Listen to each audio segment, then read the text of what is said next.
Ain't nobody gonna tell you to get up and do work. You gotta get up and get in the gym on your own. All they gotta do is give me the recipe and I'ma cook it. Ladies and gentlemen,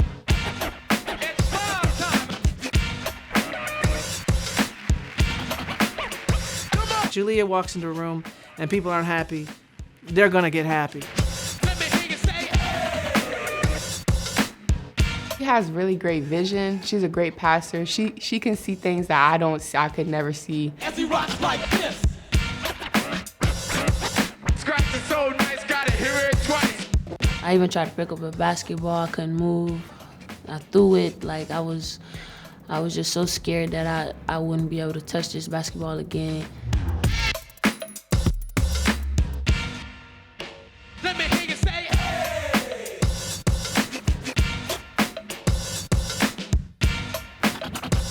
do it.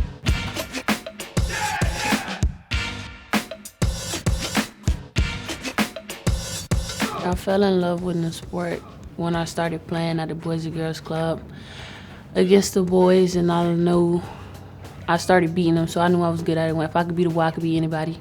Julia was an interesting player because she came to campus a lot for elite camp. I think she started coming when she was probably in the 9th grade, and she was a little skinny thing, very athletic, fun to watch, lots of energy. Just being here in Miami, I mean, we want to recruit Florida kids. We want to keep talented kids, home.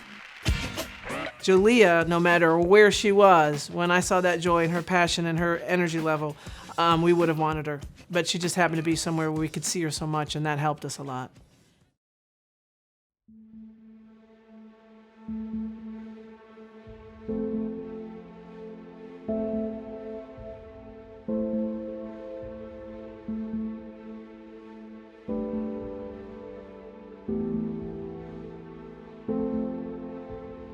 Before we even got here, we were texting because we were both coming to Miami.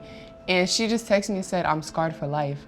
And I didn't even know what that meant. I'm like, what? I didn't know what that meant. And she told me what happened. We started seeing, she wasn't growing as much, and then we found out that she had scoliosis and then had to get surgery. But honestly, after it was done, the doctor told me the pain wasn't gonna last for long. Really didn't believe her because I was in a whole lot of pain in that wheelchair, just getting in the car. But I knew it was gonna be a process, and I knew I was gonna have to fight.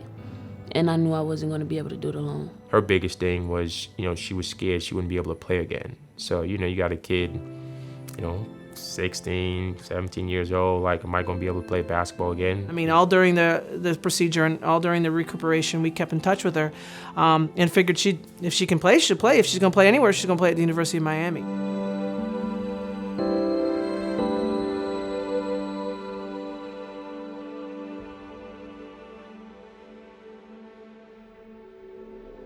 It was just that moment I was like they believe in me, they actually believe I could do it, and that's all I needed. All you need is one school, so that was it.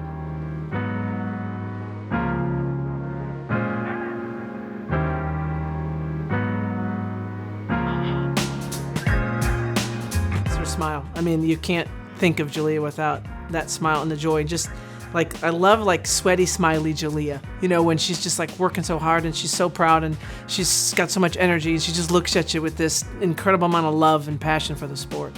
She's always just, one of those people that can brighten up your mood. And so being around her 24/7, because we play together, and then she's my roommate as well. So it's just really nice to have her around. She wants to put her best forward every time, and she's always going after it. And if she's not playing as well as she's supposed to, you could go after her and say, "Leah, you're not doing what we brought you here to do," and then she'll change it. So that's one of the things I admire about her as well.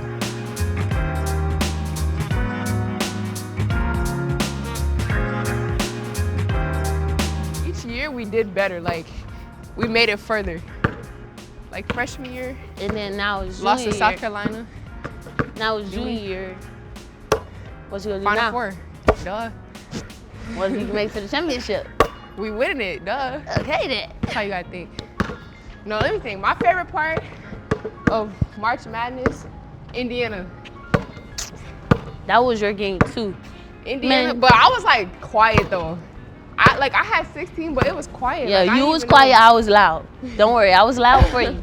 But like that game, like the fans was like all them fans, 17,000 people. Bro, it was like a football And it was stadium. like big, like Like literally after warm-ups, we came out. remember and they was looking. like boo, they was I'm not- booing us, and then it's Shay like this, Shay walked out like this, and they just booing us like all of them Bro. just red in the stands.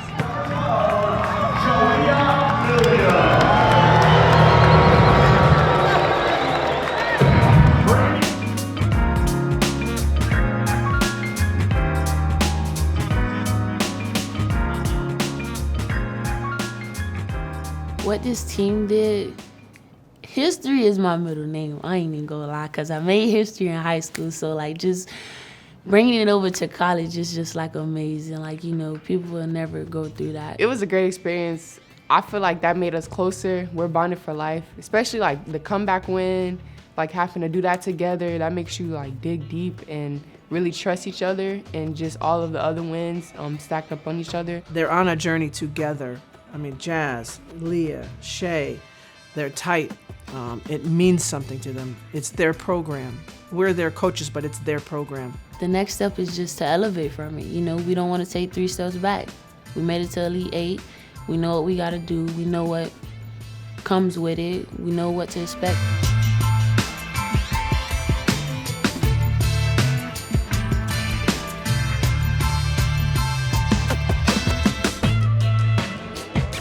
I feel like the surgery gave me something I could look back on to like remind myself never give up.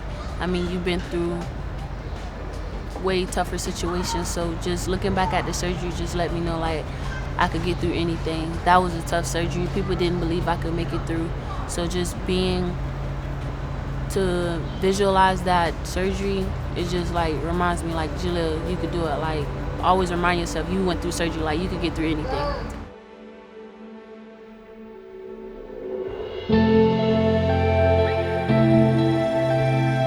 It is so shocking to see that x-ray, that video on her phone, and to see her playing and beating, you know, top 10 opponents. Like it's still amazing to me. As great as I ever thought, my prayers for her to be able to recover, I never imagined that she'd be at this level. You can't even tell. You know, it's bigger than basketball, and stories like this, you know, means a lot. The program's in good hands, and we're gonna do the best we can to lead together and like bring a team together, especially having new people. So we're gonna be with each other a lot. She's gonna be my roommate, so we'll always be able to, you know, have those talks and just come to each other for help when we feel like we need it, like one person's down.